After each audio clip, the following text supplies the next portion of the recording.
başlatayım mı? Evet arkadaşlar, bugün Nerf'in süper soeker flash food tanıtacağız. Yani bu silahı tercih etmeyiz. Biz de aldık ama pek tercih edilecek bir silah değil. Arkadaşlar bakın böyle. Şekli böyle. Şu altından su dolduruyor.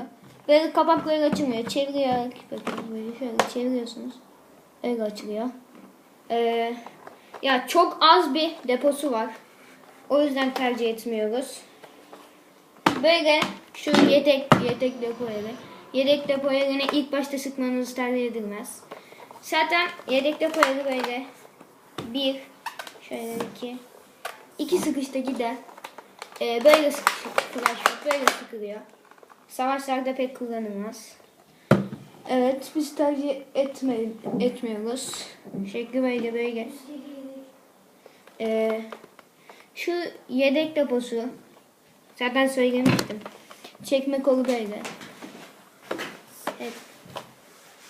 Şu yedek deposunu sıkma yeri, bu da normal deposunu sıkma yeri.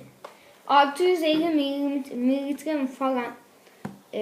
Biz öyle durmuştuk. Evet. Savaşlarda kullanılmaz.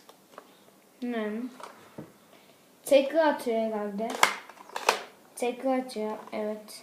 Tekrar. Arkadaşlar böyle gösterdiğim gibi. Almanızı tercih etmem. Evet. Flash food. Almanızı tercih edilmez.